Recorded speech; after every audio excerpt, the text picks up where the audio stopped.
পিতামাতার প্রতি সন্তানের দায়িত্ব কর্তব্য।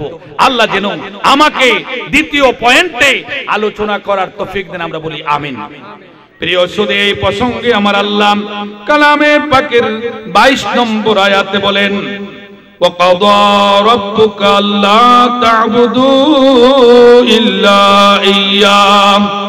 আমার আল্লাহ বলেন ওয়াকাদা রব্বুকা, হে আমার প্রিয় হাবিব এবং হে আমার রাসূল, হে আমার প্রিয় বন্ধু, আল্লাহ তাআলা আপনার প্রতি নির্দেশ করেছেন গোটা পৃথিবীতে কিয়ামত পর্যন্ত আল্লাহর যত বান্দা বান্দি আসবেন আল্লাহ পাকের হাবিবের মাধ্যমে সকলের প্রতি আল্লাহ পাকের নির্দেশ ওয়াকাদা রাব্বুকা আল্লাহ তা'বুদু, আল্লাহর বান্দা বান্দিরা যেন একমাত্র আল্লাহ পাকের ইবাদত করে, আল্লাহ পাকের গোলামি করে, আল্লাহ পাকের কাছে মাথা নত করে। এই দুনিয়ার কোন শক্তির কাছে, ওই দুনিয়ার কোন ধন সম্পদের কাছে আর কারো কাছে মাথা নত করে না, একমাত্র ইবাদত করবে আল্লাহর। নির্দেশ করেছেন কে? আল্লাহর কথা জোরে বললে সমস্যা আছে নি? কে নির্দেশ করেছেন? আল্লাহ। কেন করবেন না? আল্লাহ হচ্ছেন আমাদের সৃষ্টিকর্তা, আমাদের পালনকর্তা, আমাদের রিজিক দাতা, আমাদের হায়াত জীবন সবকিছু যিনি দান করেছেন তিনি হচ্ছেন আল্লাহ, ঠিক কি না? তাই আমার আল্লাহ নির্দেশ করেছেন তোমরা ইবাদত করবা একমাত্র আমি আল্লাহর। আমি আল্লাহ ছাড়া কারো সামনে মাথা নত করবে না। ওয়াবিল ওয়ালিদাইনি ইহসানা, এবং আমি আল্লাহর ইবাদতের পরে তোমাদের পিতামাতার সাথে, তোমাদের পিতামাতার প্রতি সৎ ব্যবহার করবা, সুন্দর আচরণ করবা, ভালো ব্যবহার করবা, উত্তম ব্যবহার করবা। আদেশটি কার? জোরে বলেন কার? আল্লাহ। কেন? আল্লাহ পাকের ইবাদতের পরে পিতামাতার কথা বলেছেন। যদি আমি ওই বিষয়টা শুধু তাফসীর করি কয়েক ঘন্টার প্রয়োজন, আমি অতি সংক্ষেপে বলি আমার আল্লাহ কেন আল্লাহর ইবাদতের পরে পিতামাতার সাথে সৎ আচরণের কথা বলেছেন। এক নম্বর কারণ হলো আমার আল্লাহ হচ্ছেন অসীম দয়ার মালিক। আমার আল্লাহ তামাম দুনিয়ার মানুষের জন্য, তামাম সৃষ্টির জন্য রাব্বুল আলামিন। পিতামাতাকেও আমার আল্লাহ খাবার দেন, সন্তানকেও আমার আল্লাহ খাবার দেন। কিন্তু আমরা যখন মায়ের গর্ভ থেকে ভূমিষ্ঠ হলাম তখন তো আল্লাহ বলতে আমরা কিছুই চিনতাম না, ঠিক কি না? আমার আল্লাহ যে অসীম দয়ালু, অসীম দয়াল, মেহেরবান, ওই দয়া পিতামাতার দয়ার মাধ্যমে সেটা প্রকাশ হয়ে যায়। তাই আমার আল্লাহ, আল্লাহ পাকের ইবাদতের পরে পিতামাতার সঙ্গে সৎ আচরণ করা, উত্তম ব্যবহার করা, মধুর ব্যবহার করার আমার আল্লাহ নির্দেশ দিয়েছেন। সুবহানাল্লাহ। তারপর আমার আল্লাহ বলেন ইম্মা ইয়াবলুগান্না ইনদাকাল কিবারা আহাদুহুমা আও কিলাহুমা। আমার আল্লাহ বলেন ইম্মা ইয়াবলুগান্না ইনদাকাল কিবারা। কথা বোঝা যায়? আপনারা কথা বুঝতেছেন?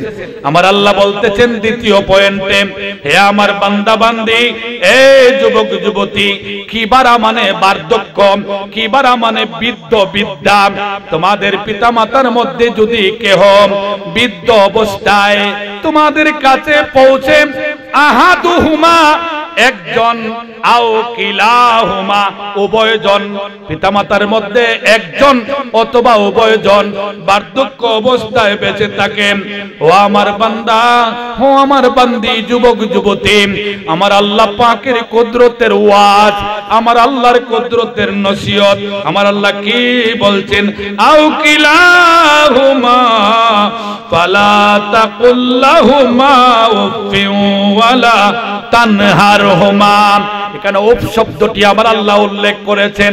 হে আমার বান্দা বান্দি, এ যুবক যুবতী, তুমি এমন আচরণ করবে না, এমন ব্যবহার করবে না যে আচরণে যে ব্যবহার শুনিয়া তোমার পিতা মাতা মনে কষ্ট পায়, ওহ আহ শব্দ বলে আল্লাহু আকবার বলেন। এই আয়াতের অর্থ অধিকাংশ অনুবাদক করেছেন ওফ শব্দ বলবা না, কিন্তু তার হাকিকাতান অর্থ হলো এমন ব্যবহার করবা না, এমন শব্দ প্রয়োগ করবা না, এমন আচরণ করবা না যে আচরণে তোমার মা বাবা অন্তরে কষ্ট পায়। একজন মানুষ রাস্তা দিয়ে চলছে, পায়ের মধ্যে যদি ব্যথা পায় প্রথমেই বলে ওহ, কি বলেন ঠিক কি না? তাহলে বোঝা গেল ওহ আর শব্দটি এইটি, এটা মানুষের মনে কষ্ট পেলেই বাইর হয়। আমার আল্লাহ বোঝাতে চান, এ যুবক যুবতী, তোমার পিতামাতার সঙ্গে এমন কোন আচরণ করবে না যে আচরণ শুনিয়া তোমার পিতামাতা তোমার আচরণ শুনিয়া মনের মধ্যে কষ্ট পায়, আফসোস করে উহ শব্দ করে আল্লাহু আকবার বলে।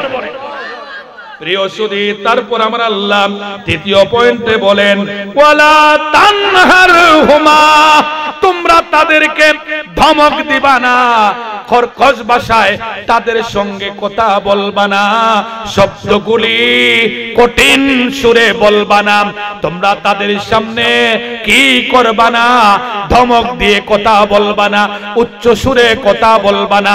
নির্দেশটি কার? বলেন না কার? আমার আল্লাহর। তারপর আমার আল্লাহ বলেন ওয়াকুল্লাহুমা কাওলান কারীমা, বরং হে আমার বান্দা বান্দি, এ যুবক যুবতী, তোমরা তাদের জন্য প্রসারিত করবা দয়ার বাহু। বাহু মানে হাত। আমি যে আয়াতে পাক তিলাওয়াত করেছিলাম, আমার আল্লাহ উল্লেখিত আয়াতে শেষ শব্দে বলেন ওয়াকুর রাব্বির হামহুমা কামা রাব্বায়ানি সগীরা। হে আমার বান্দা বান্দি, এই যুবক যুবতী, তোমার মা তোমার বাবা ইন্তেকালের পরেও তোমার দায়িত্ব শেষ হয় না। তুমি নামাজ পড়ে পড়ে, কুরআন তেলাওয়াত করে করে, খতম আদায় করে ওই মা বাবার জন্য দোয়া করবা, হে রব, আমার পিতামাতা শিশু অবস্থায় আমার প্রতি যেইভাবে দয়া করেছেন, মায়া করেছেন, মহব্বত করেছেন, কবর দেশে আমার মা বাবাকে এইভাবে মহব্বত করিও। সুবহানাল্লাহ বলেন। প্রিয় সুধী, আমি শেষ করে দিব, আমার কথা ইতি টানতে চাই। কালামে পাকের সূরা আহকাফ, কোন সূরা? 21 পারা সূরা আহকাফের মধ্যে আমার আল্লাহ আরেক জায়গায় ওয়াজ করতেছেন পিতামাতা সম্পর্কে। আমার আল্লাহ বলেন, হে আমার বান্দা বান্দি, এই যুবক যুবতী, তোমরা তোমাদের পিতামাতার সঙ্গে সৎ আচরণ করবা, কারণ তোমার পিতামাতা কষ্টের পর কষ্ট করে, যাতনার পর যাতনা সহ্য করে তোমাকে গর্ভে ধারণ করেছে। কি করেছে? গর্ভে ধারণ করেছে। কি করেছে? গর্ভে ধারণ করেছে। অতঃপর আমার আল্লাহ বলছেন, হে আমার বান্দা বান্দি, তোমার মা তোমার জন্য 3 ধরনের কষ্ট করেছে। 1 নম্বর কষ্ট হলো তোমাকে গর্ভে ধারণ করিয়া, 2 নম্বর কষ্ট হলো তোমাকে প্রসব করার সময়, 3 নম্বর কষ্ট হলো লালন পালন করা। এই 3টি পয়েন্টে কথা বললে অনেক লম্বা হবে। আমার আল্লাহ কালামে পাক দ্বারা এই কথাই আমাদেরকে, আমাদের সন্তানদেরকে, আমাদের যুবক যুবতীকে শিক্ষা দিয়েছেন। হে আমার বান্দা বান্দি, এই যুবক যুবতী, তোমার মা তোমাকে গর্ভধারণ করে যে কষ্ট করেছে, এমন কষ্টের তুলনা পৃথিবীর মধ্যে আর নাই। কি বলেন ঠিক কি না? 2 নম্বর, তোমাকে প্রসব করে তোমার মা যে কষ্ট করেছে, কত মা শাহাদতের পিয়ালা পান করেছে। কি বলেন ঠিক কি না? 3 নম্বর, তোমার মা তোমাকে দুধ পান করে আছে 2টি বছর। এই 3 ধরনের কষ্ট পৃথিবীর মধ্যে তোমার আর কোনো মহব্বতের মানুষ কেউই করে নাই। এই প্রসঙ্গে একখানা হাদিস শরীফে একজন সাহাবী আল্লাহ পাকের হাবিবের কাছে হযরত আবু হুরায়রা রাদিয়াল্লাহু তাআলা আনহু হাদিস শরীফ বর্ণনা করেন। একজন সাহাবী বললেন, ক্বালা জাআ রাজুলুন ইলান নবী সাল্লাল্লাহু আলাইহি ওয়াসাল্লাম ফাকালা ইয়া রাসূলুল্লাহ মান আহাক্কু বিহুসনি সাহাবাতি ক্বালা উম্মুকা। একজন সাহাবী বললেন, ইয়া রাসূলুল্লাহ, আমার কাছ থেকে সৌজন্যমূলক আচরণ, ভদ্র ব্যবহার, উত্তম ব্যবহার পাওয়ার উপযুক্ততা পিতামাতার মধ্যে কে? আমার নবীজি বলেন উম্মুকা। তিনি দ্বিতীয়বার বললেন কে? আমার নবীজি বলেন উম্মুকা। তৃতীয়বার বললেন কে? আমার নবীজি বলেন উম্মুকা। জোরে বলেন আল্লাহু আকবার। চতুর্থবার বললেন আবুকা, অর্থাৎ তোমার মা যেইভাবে তিন ধরনের কষ্ট করেছে ওই আয়াতের ব্যাখ্যায় আমার নবীজি হাদিস শরীফ উল্লেখ করেছেন। প্রিয় সুধী, আল্লাহ পাক যেন যেই কথাগুলি আলোচনা করেছেন আমাকে আপনারা যারা শুনেছেন আমরা সবাইকে আমল করার তৌফিক দেন। আমরা সবাই বলি আমিন। দুইটি প্রশ্ন ছিল, আমি অতি সংক্ষেপে জবাব দিয়ে আলোচনা শেষ করছি। এক নম্বর প্রশ্ন হলো যে মানুষ ইন্তেকালের পরে অন্য বাড়ি থেকে যে খাবার দেওয়া হয় এটার দলিল কি? এটা হইলো সহিহ হাদিস শরীফে আছে 3 দিন সুখ পালন করা। কয়দিন? সবাই বলেন কয়দিন? যার ঘরে মারা গেলেন মাইয়ের, ওনার যে আত্মীয় স্বজনরা 3 দিন ওই ঘরে খাবার দিবে, 3 দিন ওই ঘরে রান্না বান্না করবে না। তবে যদি এইরকম আত্মীয় স্বজন না থাকে তাহলে তো রান্না করে খাবার খাইতে হবে। তাহলে বোঝা গেল 3 দিন সুখ পালন করা আমার নবীর সুন্নত। আজকে যে কয়বরের ফারে দাঁড়াইয়া আমার বাড়িতে সিন্নি হইছে আপনাদের সকলের দাওয়াত, এটা সুন্নতের বিপরীত। এটা সুন্নতের কি? সবাই বলে সুন্নতের কি? সম্পূর্ণ বিপরীত। আরেকটা প্রশ্ন ছিল 5 দিনের পরানি 10 দিনের পরানি এটা জায়েজ কিনা? আমার নবীজি বলেছেন ক্বালা রাসূলুল্লাহি সাল্লাল্লাহু আলাইহি ওয়াসাল্লাম মাল মাইতু ফিল কবরি ইল্লা কাল গরিকিল মুতাকাউসি ইয়ানতাজিরু দাওয়াতান তালহাকু মিন আবিন আও উম্মিন আও ওয়ালাদিন আও সাদিক। আল্লাহু আকবার বলেন। আমার নবীজি বলেন তোমাদের পূর্বপুরুষ, তোমাদের পিতামাতা, আত্মীয় স্বজন যাদের কবরের মধ্যে আযাব হচ্ছে তারা কবর থেকে ভিক্ষুকের মতো, কিসের মতো? কিসের মতো? ভিক্ষুকরা যেইভাবে তোমাদের কাছে চায় ওইভাবে ভিক্ষুকের মতো পিতামাতার দুয়ার জন্য, সন্তানের দুয়ার জন্য, ভাইয়ের দুয়ার জন্য, বন্ধুর দুয়ার জন্য ইন্তজার করতেছে। সুবহানাল্লাহ বলেন।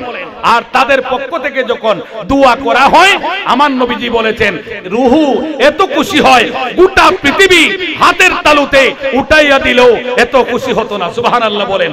আমি অতি সংক্ষেপে জবাব দিয়েছি ব্যাখ্যা বিশ্লেষণ ছাড়া। তাহলে প্রমাণ হলো মাইয়েতের জন্য 5 দিনের পরানি, 10 দিনের পরানি, 40 দিনের পরানি কুরআন সুন্নাহ সম্মত। কি বলেন ঠিক কি না? কি বলেন ঠিক কি না? এই জন্যে আমি বলেছিলাম ওই প্রতিষ্ঠানেই পড়াইবেন যেই প্রতিষ্ঠান যেখানে লেখাপড়া করলে সন্তান আল্লাহ পাকের হাবিবের আশিক হবে, আউলিয়া ইকরামের কি হবে? প্রেমিক হবে।